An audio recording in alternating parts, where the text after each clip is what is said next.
Kind of a stretch during the second half. The team got the lead there, right around 8-9 minutes left to go. Then they were able to go on a run. Had some hot three-point shooting during that time. What happened during that period? The number one thing is they out-rebounded us. I mean, no one's manhandled us on the boards like that all year. And you got to give Cameron Dollar and the Seattle U team, they just got a bunch of second shots, even when we got some stops. We allowed them to kind of get the momentum back in the game. I thought we had the momentum in the game. They get it back with some second opportunities, and then Western York makes a few, and they make a couple three-pointers, and it got away from us. But you got to give them credit. They did a good job of rebounding the basketball, which we knew they were coming into the game. We just didn't respond the way we needed to. It seems like the first half and the second half a lot different for how much the teams were able to do on offense. Did it take some adapting maybe for both teams to get used to this facility here? I think so. I think a little bit of both. The facility here and then playing against each other. Their size bothered us early. I thought we made some good halftime adjustments. I thought our coaches did a good job at halftime. We moved the ball extremely well. I mean, we scored 44 points in the second half. The problem is we give them 46. And for whatever reason, I have to look at the tape for that, but we didn't do a good enough job stopping their main players. Western York and Cohee did a great job, scoring their ball in the second half. I thought the second shots were the key to them kind of getting their run. And so in the game as well, the three-point shots in the second half, were they just knocking down some looks that you kind of have to pick your poison with them? Yeah, a little bit. We tried to play it tight tonight, and they knocked down some threes. We were concerned about their size, and when they were able to get it in there, they got a couple threes off offensive rebounds. Got a couple threes because we overhelped a little bit in the paint, and they made some big shots. Western North's a good shooter, and so is Cohee, but. That's a tough thing, but I really believe it all came down to rebounding tonight. Well, I know it's kind of difficult as the season comes to an end to maybe reflect on it too much, just being so close to it all. But, Coach, you look at this season, 21 wins. First time the team's done that since 92-93, the 9th most wins in program history. Just the 12th time the team has hit that 20-win plateau, getting to make the postseason here in the CBI. Just how is it so fresh? How do you kind of reflect on things? Well, a couple things. First of all, our program took a huge step forward this year.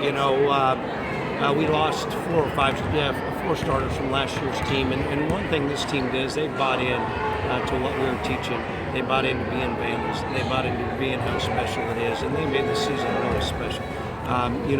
This team battled through injuries, as we've talked about numerous times. They battled everything, every obstacle that came. They conquered it and they overcame it all year long, and they turned in one of the best seasons ever. And very easily, this team could have quit along the way. I mean, they're out here posing together. It's a true team, and I think our program took a huge step forward in that aspect of teamism and what it's like to be a Vandal. And we have a bunch of great character guys on this basketball team.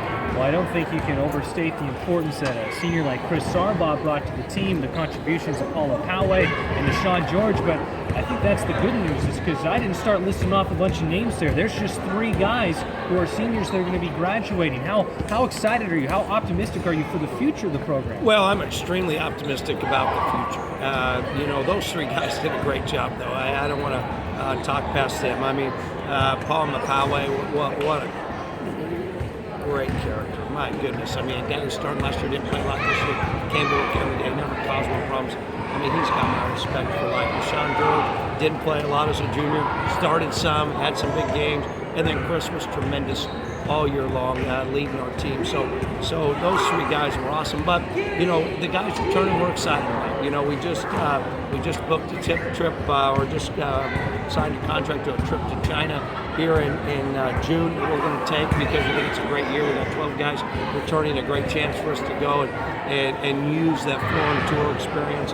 And then we'll obviously look really forward to next year with 12 guys coming back on this basketball team and 5 of our leading scorers. Well, I'm already excited thinking about the contributors that are going to be back next year, a full off-season under their belt, and what this team can do next year. Coach, not only tonight, but as always in the coaches' shows, before the games, after the games, I appreciate your time and all your insight. Thanks so much. Congratulations on a great year, and I'm already looking forward to talking to you next season. Well, thanks, Chris. And Vandal fans, we appreciate you and all the stuff. We didn't quite reach our goal this year, but we really appreciate you coming out and supporting us, as well as our administration. It's been a great year, and we can't wait to get back to the court next year.